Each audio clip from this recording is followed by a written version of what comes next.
Canal ನಿಮಗೆಲ್ಲ ಗೊತ್ತಿದ್ದಂತೆ ಕುಣಿಗಲ್ಗೆ ಬಹು ಮುಖ್ಯವಾದಂತಹ ನೀರಾವರಿಯ ಕಾಮಗಾರಿ ಅದು. ಬಹಳಷ್ಟು ಜನ ಜೆಡಿಎಸ್ ಅವರು ಬಿಜೆಪಿಯವರು ನಿಮಗೆಲ್ಲ ಗೊತ್ತಿದೆ ವಿರೋಧವನ್ನ ಮಾಡಲಿಕ್ಕೆ ರಾಜಕೀಯ ಉದ್ದೇಶದಿಂದ ಒಂದು ಪ್ರಯತ್ನವನ್ನ ಮಾಡ್ತಾ ಇದ್ದಾರೆ. ಈಗ ಅದರ ಹಿಂದೆ ಕೋರ್ಟ್ಗೂ ಸಹ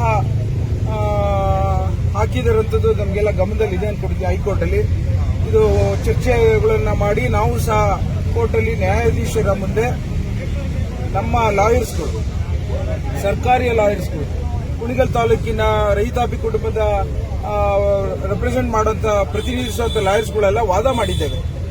ಯಾವ ಕಾರಣಕ್ಕೋಸ್ಕರ ಈ ಒಂದು ಲಿಂಕ್ ಕೆನಾಲ್ ಅವಶ್ಯಕತೆ ಇದೆ, ಎಲ್ಲಿ ನಮ್ಗೆ ಅನ್ಯಾಯ ಆಗಿದೆ ಅಂತ 13ನೇ ತಾರೀಕು ಆರ್ಡರ್ಸ್ಗಳು ಕೊಡ್ತಾರೆ. ನನ್ನ ಪ್ರಕಾರ ಅನುಕೂಲ ಆಗುತ್ತೆ ಅಂತ ನಾನು ಭಾವಿಸ್ತೇನೆ. ಹಾಗೇನೆ ಸರ್ಕಾರನೂ ಇವತ್ತು ಎಲ್ಲರಿಗೂ ಮಂದಟ್ಟು ಮಾಡಿಕೊಡ್ತಾ ಇದ್ದಾರೆ. ಈ ಲಿಂಕ್ ಕೆನಾಲ್ ಇಂದ ಸುಮಾರು 3-4 ಲಕ್ಷ ಜನ ರೈತರಿಗೆ ಅನುಕೂಲ ಆಗುವಂಥದ್ದನ್ನ ಯಾವುದೇ ರೀತಿಯಲ್ಲೂ ತಡೆ ಮಾಡಲಿಕ್ಕೆ ತಯಾರಿಲ್ಲ. ಆ ಕಾಮಗಾರಿನ ಪರಿಪೂರ್ಣತೆ ಮುಂದುವರಿಸ್ತೇವೆ ಅಂತ. ಸೊ ಕೋರ್ಟಿನ ಆಜ್ಞೆ ಬಂದ ನಂತರ ಕೋರ್ಟಿನ ಆಜ್ಞೆಯನ್ನು ಶಿರಸಾವಹಿಸಿ ಪಾಲಿಸಲಿಕ್ಕೆ ಸರ್ಕಾರ ಮತ್ತು ನಾವೆಲ್ಲ ತಯಾರಿದ್ದೇವೆ.